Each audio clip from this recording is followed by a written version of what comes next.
Yes, welcome back to Xylem learning. നിങ്ങളുടെ ഈ സ്വന്തം വിദ്ലാമസ് ആണ് മക്കളെ. നമ്മുടെ മാറ്റർ ഇൻ അവർ സറൗണ്ടിങ് എന്ന ചാപ്റ്റർ പഠിക്കുന്ന സമയത്ത് നമുക്ക് എല്ലാവർക്കും ഡൗട്ട് തോന്നുന്ന ഒരു ടോപ്പിക്കാണ് ഇവാപ്പറേഷൻ എന്ന് പറയുന്നത്, അല്ലെ? എന്താണ് ഇവാപ്പറേഷൻ?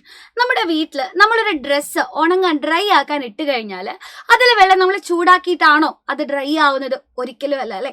നമ്മൾ സിംപ്ലി അത് അയലൊക്കെ വിരിച്ചിടുന്നു, അത് കാറ്റൊക്കെ കൊണ്ട് നന്നായിട്ട് ഉണങ്ങി വരും, ശരിയല്ലേ? സോ ഈ ഒരു പ്രോസസ്, അതായത് അതിലുണ്ടായിരുന്ന വാട്ടർ ബോയിൽ ചെയ്യാതെ തന്നെ വേപ്പറായിട്ട് മാറുന്നു, അല്ലെ? അപ്പോൾ അത് ബോയിലിംഗ് പോയിന്റ് എത്തുന്നതിന് മുമ്പേ തന്നെ വാട്ടർ വേപ്പറായിട്ട് മാറുന്നു. ഈ ഫിനോമിനെ നമുക്ക് ഇവാപ്പറേഷൻ എന്ന് വിളിക്കാം. അപ്പോൾ ഒരു ലിക്വിഡ് വേപ്പറായിട്ട് മാറുകയാണ് ബിലോ ഇറ്റ്സ് ബോയിലിംഗ് പോയിന്റ്. അത് ബോയിൽ ചെയ്യാതെ അല്ലെങ്കിൽ അത് തിളയ്ക്കാതെ ആ ഒരു വെള്ളം വേപ്പറായിട്ട് മാറുന്നു, ആ ഒരു ലിക്വിഡ് ഗ്യാസ് ആയിട്ട് മാറുന്നു. ഇതിനെയാണ് നമ്മൾ ഇവാപ്പറേഷൻ എന്ന് പറയുന്നത്. സോ ഫസ്റ്റ്, ഇവാപ്പറേഷന്റെ ഡെഫിനിഷൻ വെരി ഇമ്പോർട്ടൻ്റ് ആണ്. ഇനി ഈ ഇവാപ്പറേഷനെ എഫക്ട് ചെയ്യുന്ന ഒരുപാട് ഫാക്ടേഴ്സ് നമ്മൾ പറയാറുണ്ട്. അപ്പൊ അമ്മമാരോട് ചോദിച്ചാൽ അറിയാം, നമ്മൾ ഒരു തുണി ഇങ്ങനെ ചുരുട്ടിക്കൂട്ടി ഇട്ട് കഴിഞ്ഞാൽ അത് ഉണങ്ങാൻ ഭയങ്കര ബുദ്ധിമുട്ടാണ്. പകരം അത് നന്നായിട്ട് വിരിച്ച് നൂർത്തി കുടഞ്ഞൊക്കെ ഇടുകയാണെങ്കിൽ വേഗത്തിൽ ഡ്രൈ ആവാറുണ്ട്, അല്ലേ? സോ എന്താ റീസൺ? ഇങ്ങനെ ചുരുട്ടിക്കൂട്ടി ഇടുന്ന സമയത്ത് സർഫസ് ഏരിയ കുറവാണ്, പക്ഷെ നന്നായി വിടർത്തി ഇടുമ്പോൾ സർഫസ് ഏരിയ കൂടുന്നു. സോ പോയിന്റ് നമ്പർ 1 മക്കളെ, increase of surface area. Surface area കൂടുന്നതനുസരിച്ച് ഇവാപ്പറേഷൻ റേറ്റ് കൂടും. കാരണം ഇവാപ്പറേഷൻ എന്ന് പറയുന്നത് ഒരു സർഫസ് ഫിനോമിനൻ ആണ്, സർഫസിൽ നടക്കുന്ന ഒരു ഫിനോമിനൻ ആണ്. ഇനി അടുത്തത്, നല്ല വെയിലുള്ള ദിവസമാണോ മഴയുള്ള ദിവസമാണ് പെട്ടെന്ന് നമുക്ക് ഡ്രസ്സ് ഡ്രൈ ആയി കിട്ടുക? വെയിലുള്ള ദിവസമാണ്, അല്ലെ?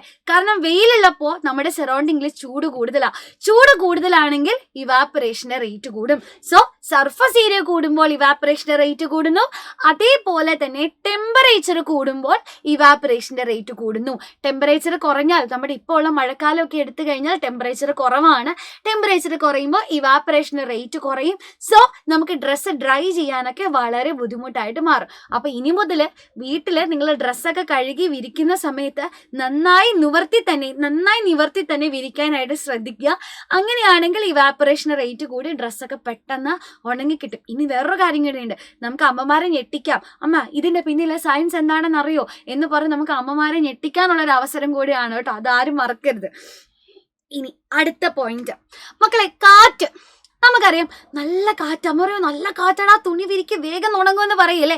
അത് നല്ല കാറ്റുള്ളൊരു ദിവസമാണ് എങ്കിൽ, നല്ല കാറ്റുണ്ടെങ്കിൽ അവിടെ ഇവാപ്പറേഷൻ റേറ്റ് കൂടും.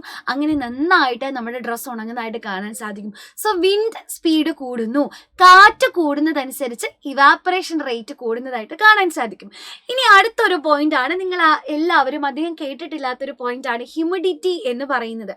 ഹ്യൂമിഡിറ്റി എന്ന് പറഞ്ഞാൽ എന്താണെന്നറിയോ? നമ്മുടെ സറൗണ്ടിങ്ങിലുള്ള എയറില് കുറച്ച് ഒരു വാട്ടർ കണ്ടന്റ് പ്രസന്റ് ആണ്. നമ്മുടെ സറൗണ്ടിങ്ങിലുള്ള എയറിന് ഹോൾഡ് ചെയ്ത് വെക്കാൻ പറ്റുന്ന വാട്ടറിന്റെ എമൗണ്ടിന് ആ ഒരു ലിമിറ്റ് ഉണ്ട്. ഈ വാട്ടർ കണ്ടന്റിനെ അല്ലെങ്കിൽ ആ എമൗണ്ട് ഓഫ് വാട്ടറിനെയാണ് നമ്മൾ ഹ്യൂമിഡിറ്റി എന്ന് പറയുന്നത്. നമ്മുടെ സറൗണ്ടിങ്ങിലുള്ള എയറിൽ എപ്പോഴും ഒരു പരിധി വരെ ഒരു എമൗണ്ട് ഓഫ് വാട്ടർ ഉണ്ട്, അതിനെ നമുക്ക് ഹ്യൂമിഡിറ്റി എന്ന് പറയാം. സോ ഇപ്പം നിങ്ങൾ ആലോചിച്ച് നോക്കുക, എനിക്ക് വേണമെങ്കിൽ ഒരു 10 ലിറ്റർ വെള്ളമൊക്കെ എടുത്ത് പിടിക്കാൻ പറ്റുമായിരിക്കും, അതിൽ കൂടുതൽ പിടിക്കാൻ പറ്റില്ല. അതേപോലെ നമ്മുടെ എയറിനും ഹോൾഡ് ചെയ്ത് വെക്കാൻ പറ്റുന്ന വാട്ടറിന്റെ എമൗണ്ടിന് ഒരു ലിമിറ്റ് ഉണ്ട്. അപ്പൊ നമ്മുടെ സറൗണ്ടിങ്ങിൽ ഹ്യൂമിഡിറ്റി കൂടുതലാണെങ്കിൽ ഓൾറെഡി എയറിന്റെ കയ്യിൽ കുറെ വെള്ളം ഉണ്ട്. അപ്പം ഇവിടെ ഇവാപ്പറേറ്റ് ചെയ്തെത്തുന്ന വെള്ളത്തെ കൂടെ പിടിച്ചു വെക്കാനുള്ള കഴിവ് നമ്മുടെ എയറിന് ഉണ്ടാവില്ല. അപ്പൊ ഹ്യൂമിഡിറ്റി കൂടുതലാണ് എന്ന് പറഞ്ഞാൽ സറൗണ്ടിങ്ങിലുള്ള എയറിൽ വാട്ടർ കണ്ടന്റ് കൂടുതലാണ്. അങ്ങനെയാണെങ്കിൽ ഇവാപ്പറേഷന്റെ റേറ്റ് കുറയും. ഇനി ഹ്യൂമിഡിറ്റി കുറവാണ് എന്ന് പറഞ്ഞാൽ അർത്ഥം എന്താ? സറൗണ്ടിങ്ങിലുള്ള എയറിന്റെ കയ്യിലെ വാട്ടർ ലെവൽ കുറവാണ്. അപ്പോൾ ഇവാപ്പറേഷൻ നന്നായിട്ട് നടക്കാനായിട്ട് സാധിക്കും. ഈ 4 ഫാക്ടേഴ്സ് ആണ് നമ്മൾ ഇവാപ്പറേഷൻ എഫക്ട് ചെയ്യുന്ന ഫാക്ടേഴ്സ് ആയിട്ട് പറയുന്നത്. 1, സർഫസ് ഏരിയ കൂടുമ്പോൾ ഇവാപ്പറേഷൻ റേറ്റ് കൂടുന്നു. 2, നമ്മുടെ ടെമ്പറേച്ചർ ആണ്. ടെമ്പറേച്ചർ കൂടുമ്പോൾ ഇവാപ്പറേഷൻ കൂടുന്നു. 3, വിൻഡ് സ്പീഡ് കൂടുമ്പോഴും ഇവാപ്പറേഷൻ റേറ്റ് കൂടുന്നു. 4മതായിട്ടുള്ളത് ഹ്യൂമിഡിറ്റി ആണ്. ഹ്യൂമിഡിറ്റി കൂടുന്നതനുസരിച്ച് ഇവാപ്പറേഷൻ റേറ്റ് കുറയുന്നു. സോ ഇത്രയുമാണ് നമ്മുടെ ഇവാപ്പറേഷനെ പറ്റി അറിഞ്ഞിരിക്കേണ്ട പോയിന്റ്സ് എന്ന് പറയുന്നത്. വളരെ ഇമ്പോർട്ടൻ്റ് ആയിട്ടുള്ള ഒരു ടോപ്പിക് ആണ്. അപ്പൊ ഇത് ക്ലിയർ ആയി എന്ന് മിസ് വിശ്വസിക്കുന്നു. തീർച്ചയായിട്ടും നിങ്ങളുടെ ഫ്രണ്ട്സിന് എല്ലാവരും ഇത് ഷെയർ ചെയ്ത് കൊടുക്കുക. ഇത് ഇതേപോലെ എല്ലാ കാര്യങ്ങളും ഡീറ്റെയിൽ ആയിട്ട് നമ്മുടെ നിഞ്ച ബാച്ചിൽ പഠിക്കുന്നുണ്ട് കേട്ടോ. പിന്നെ ആർക്കെങ്കിലും നിഞ്ച ബാച്ചിൽ ജോയിൻ ചെയ്യാൻ താല്പര്യമുണ്ടെങ്കിൽ താഴെ കാണുന്ന നമ്പറിൽ കോൺടാക്ട് ചെയ്യുന്നതാണ്. അതേപോലെ ഇനി എൻ്റെ കുഞ്ഞുങ്ങൾക്ക് ഇതേപോലെ ഏത് ടോപ്പിക്കാണ് വേണ്ടത് എന്ന് താഴത്തെ കമൻറ്റ് ബോക്സിൽ കമൻറ്റ് ചെയ്താൽ ആ ടോപ്പിക്കിൻ്റെ വീഡിയോ ആയിട്ട് മിസ് വരുന്നതായിരിക്കും.